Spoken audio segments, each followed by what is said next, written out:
Welcome to யாவரும் கேளீர். நான் உங்க பத்ரி பேசுறேன். பிரதமர் மோடியுடன் கமல்ஹாசன் சந்திப்பு.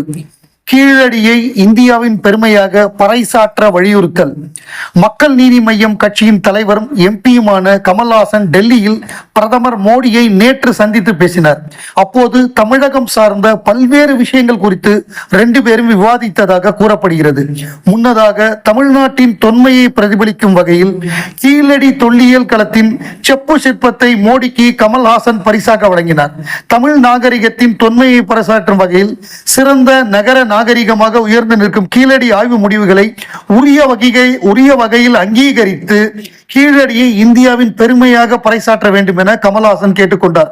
இது தொடர்பாக கமல்ஹாசன் தனது சமூக வலைதள பக்கத்தில் வெளியிட்டுள்ள பதிவில், பிரதமர் நரேந்திர மோடியை மரியாதை நிமித்தமாக சந்தித்தேன். ஒரு கலைஞனாகவும் தமிழ்நாட்டின் பிரதிநிதியாகவும் அவரிடம் சில கோரிக்கைகளை தெரிவித்திருக்கிறேன். அவற்றுள் தலையாயது கீழடி. தமிழின் தொன்மையை, தமிழ் நாகரிகத்தின் பெருமையை உலகிற்கு உறக்கச் சொல்லும் தமிழர்களின் முன்னெடுப்புகளுக்கு பிரதமர் உறுதுணையாக இருக்க வேண்டும் என்று கேட்டுக்கொண்டேன் அப்படின்னு சொல்லி அதுல வந்திருக்கு. அது இங்கிலீஷ்லயுமே நம்மவர் கமல்ஹாசன் அவர்கள் போட்டிருக்காரு. அவர் தன்னுடைய மீட் பண்ண நான் ஒரு ரிக்வஸ்ட் வச்சேன். அதுல மிக முக்கியமான ரிக்வஸ்ட் அப்படின்னா, foremost among them was the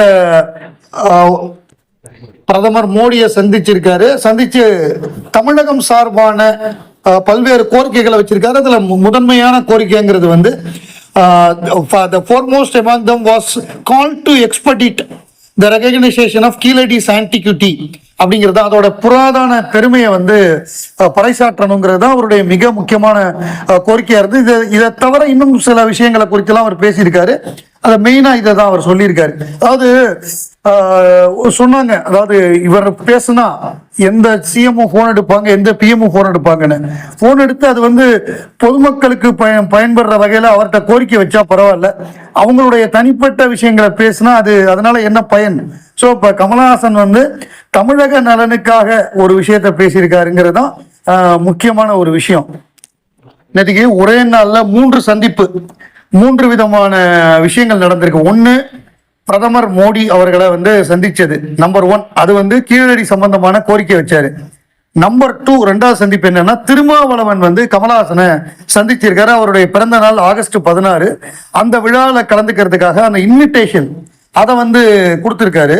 so அது வந்து 2வது. 3வது வந்து இந்திய கூட்டணி சார்பாக நேற்று இரவு டெல்லியில நடந்த கூட்டம், ராஜீவ்காந்தி இல்லத்துல, அந்த கூட்டத்தில் கலந்திருக்காரு. ஸோ அந்த 2-3 வெவ்வேறு விதமான கூட்டங்கள்ல கலந்திருக்காரு. ஸோ அதுதான் இதுல வந்து சிறப்பு.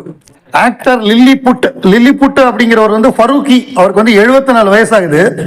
லில்லிபுட் என்ன சொல்லியிருக்காரு அப்படின்னா, ஷாருக் கானை வந்து கிரிட்டிசைஸ் பண்ணியிருக்காரு. அதாவது எந்தவித டெக்னாலஜியும் இல்லாமல் உலகநாயகன் கமல்ஹாசன் நடித்த அபூர்வ சகோதரர்கள் படத்தையும், ஜீரோ அப்படிங்கிற படம், அந்த படம் வந்து 0 ஷோ தான் ஓடுச்சுன்னு நினைக்கிறேன்.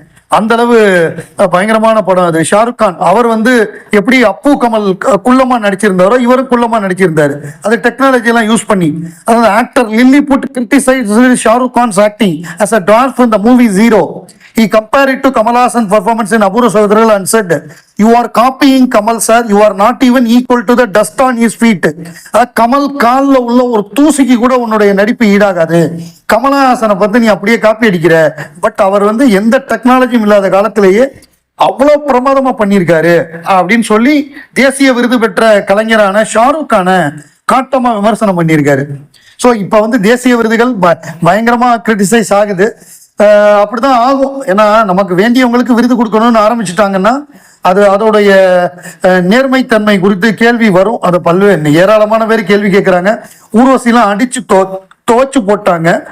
அந்த லெவல்ல போயிட்டு இருக்கு. சூர்யா உலகநாயகன் கமல்ஹாசனுடைய தீவிர ரசிகர். அவர் தன்னுடைய வயசுல மை காட் கமல்ஹாசன் அப்படின்னு சொல்லி, என் கடவுள் கமல்ஹாசன், அவர் ரூம் ஃபுல்லா கமல் போஸ்டரா ஒட்டியிருந்தாரு. ஸ்ருதி ஹாசன் இப்ப பேட்டி கொடுத்துருக்காங்க. பரத்வாஜ் ரங்கனோட 10 வயசு இருக்கும். அப்ப வந்து நான் நடிச்சா சூர்யாவோட தமிழ் படத்துல நடிக்கணும்னு ஆசைப்பட்டேன். அது நிஜமாவே நடந்தது அப்படின்னு சொன்னாங்க. அந்த படத்துல ஹிட் சாங் எல்லாம் இருந்தது. படமும் பெரிய வெற்றி பெற்றது. அது ஒரு நல்ல அனுபவமா இருந்தது. I am a huge fan of Suriya star அப்படின்னு சொல்லி அவங்க வந்து சூர்யாவோட நடிக்கிறது மட்டும்தான் விருப்பமா இருந்தது. மற்றதெல்லாம் நான் ஒன்றும் பெருசா மேனிஃபெஸ்ட் பண்ணல. பட் ஏன்னா இயற்கை வந்து ரொம்ப கனிவுடன் இருந்தது. Nature is so kind to me அப்படிம்பாங்கல்ல. Universe is so kind to me. அதாவது இயற்கையும் இந்த உலகமும் நம்ம ஒரு விஷயத்த மேனிஃபெஸ்ட் பண்ணோம்னா அது நடக்கும்னு சொல்லுவாங்கல்ல. அந்த மாதிரி அவங்களுக்கு நடந்திருக்கு. அந்த 7ஆம் அறிவு படத்துல அறிமுகமாகி அதுவும் சூர்யாவோட நடிச்சதுங்கிறது அவங்க 10 வயசுல நினைச்சது நடந்துருச்சு. லோகேஷ் கனகராஜுடைய திரைப்படங்களை வந்து நம்பர் ஆஃப் டே ஷூட் அது சம்பந்தமா ஒரு பதிவு வந்திருக்கு. மாநகரம் வந்து 45 நாள்ல எடுத்து கொடுத்திருக்காரு. கைதி 62 நாள்ல எடுத்து கொடுத்திருக்காரு. அதுக்கு 3வது படம் மாஸ்டர் 129 டேஸ். அப்புறம் விக்ரம் வந்து 110 நாள்ல முடிச்சிருக்காரு. அதாவது விக்ரம் வந்து அந்த படத்துடைய பட்ஜெட்டை விட கூட செலவாயிடுச்சு. அது இந்த கொரோனா காலத்துல எடுத்ததுனால கூட போச்சு. 110 நாள்ல முடிச்சு கொடுத்துருக்காரு. லியோ 125 டேஸ், கூலி 140 டேஸ், 140 நாள் போட்டு எடுத்திருக்காங்க. இப்ப ஏதோ புதுசா ஆட் பண்ணிருக்காங்களாம். இந்த சென்சார்ல வந்து ஏதோ 2 நிமிஷமோ ஏதோ புதுசா ஆட் பண்ணிருக்காங்க போல் இருக்கு. இந்த 50 இயர்ஸ் ஆஃப் ரஜினிகாந்த் சம்பந்தமா ஏதோ ஒன்று சேர்க்கணும்னு சொல்லி அதையும் ஆட் பண்ணி எடுத்தோடனே போடுவாங்கன்னு நினைக்கிறேன். டைட்டில் வரும்னு நினைக்கிறேன். ஸோ ஏன்னா பெரிய விழா எடுக்கல, ஒன்றும் பெருசா ஒன்றும் பண்ணல. அந்த ஒரே ஒரு ஆடியோ லான்ச் தான். என்ன இருந்தாலும் கமல் 50 மாதிரி வராது. அந்த விஜய் டிவி நடத்தின கமல் 50 மாதிரி வேற ஒரு நடிகனுக்கு வாய்ப்பே இல்லை. நடிகை ஊர்வஷி அவங்களுடைய பேட்டி பார்த்தேன். கோபிநாத்துக்கு பிரமாதமா இருந்தது. அந்த பேட்டியில அவங்க வந்து கமல் சாரை பத்தி சொல்றாங்க. கமல் சார் வந்து நாங்க வந்து மியூச்சுவலா மரியாதை கொடுக்கக்கூடிய ஒரு நண்பர்கள். கமல் சார் இல்லைன்னா எனக்கு வந்து திருப்பி கெரியரே வந்திருக்காது. ஏன்னா தமிழ்ல வந்து சரியா போல. அவங்களுக்கு ஃபர்ஸ்ட் அட்டெம்ப்ட் வந்து ஃபெயிலியர். முந்தானை முடிச்சுல ஆரம்பிச்சு ஒரு 2-3 வருஷம் நடிச்சாங்க. அதுக்கப்புறம் அவங்களுக்கு சரியான படங்கள் வரல. அப்ப கமல் சார் தான் அட்வைஸ் பண்ணியிருக்காரு, நீங்க வந்து கிளாமரான ரோல் பண்ண மாட்டேங்கிறீங்க, இந்த ட்ரெஸ் போட மாட்டேன் அந்த ட்ரெஸ் போட மாட்டேன்னு சொல்றீங்க, உங்களுக்கு வந்து நடிப்புல தான் இன்ட்ரெஸ்ட் இருக்கு, நீங்க வந்து மலையாள படங்கள்ல போய் நடிங்க அப்படின்னு சொல்லியிருக்காரு. அதுக்கப்புறம் அவங்க திருப்பி ஒரு பிரேக் விட்டு வரும்பொழுது இங்க வந்திருக்காங்க. மைக்கேல் மதன காமராஜன் தான் அவங்களுக்கு ஒரு கம்பேக். அந்த மைக்கேல் மதன காமராஜன் அவங்க நடிச்சதை பார்த்துட்டு கமல் சார் எல்லா இடத்துலையும் ஊர்வசி பிரமாதமா நடிக்கிறாங்கன்னு பேட்டி கொடுத்து அவங்கள நடிப்பு ராட்சசின்னு தான் சொல்லி அப்பெல்லாம் யாரும் புக் பண்ண மாட்டாங்க ஊர்வசிய. பெரிய அளவு ரசிகர்களுக்கும் அந்த காலகட்டத்துல பெரிய ஈர்ப்பு இல்லை. இப்ப இவர் சொன்னதுக்கு அப்புறம் கமலஹாசனே சொல்றாரு அப்படின்னு ஒரு எண்ணம் ஏற்பட்டது. 2வது மைக்கேல் மதன காமராஜன் அவங்களுக்கு கொடுக்கப்பட்ட கேரக்டர் அந்த ஒரு சீன் போதுமே. அவங்க 2 பேரும் அந்த கீழேந்து மேல வரைய போயிட்டு மாடியில வந்து அந்த கட்டின் இருக்கோம் அப்படின்னு 2 பேரும் பேசுவாங்கல்ல, அந்த டைலாக் ஒரே டேக்ல எடுத்ததான். முதல் நாள் ஈவினிங்கு டைலாக்லாம் பேசிட்டு ஒரு தடவை கிரேசி மோகன் கூட்டு போய் இங்க இப்படி எடுக்கணும், இந்த இது பண்ணணும், மேல இப்படி பண்ணணும்னு சொல்லிட்டு வந்துட்டாராம். அடுத்த நாள் காலையில டேக்குன்ட்டாராம். இவங்களுக்கா பதட்டம், என்னடா நம்ம ஒரு தடவை தான் பார்த்துருக்கோம், இமீடியட்டா கமல் சார் டேக்குன்ட்டாருன்னு. அதெல்லாம் பண்ணுவாங்கன்னு ஒண்ணு ஒரே டேக்ல முடிச்சாங்களாம். அந்த இது எலி பாஷனம் அந்த இது எல்லாமே கீழேந்து கமல் அந்த ஜரிகை அளவுக்கு அந்த மளிகை சாமானோட வருவார்ல, அப்படியே மேல ஏறி மேல வந்தா நான் எலிபாசனத்தை சாப்பிட்டேன் அப்படின்னு சொல்லி அந்த ஃபுல் டயலாக் ஒரு டேக்ல எடுத்திருக்காங்க. அப்ப பாத்துக்கங்க இப்ப என்ன மாதிரி நடிகர்களா இருந்திருப்பாங்க 2 பேரும் அப்படின்னு.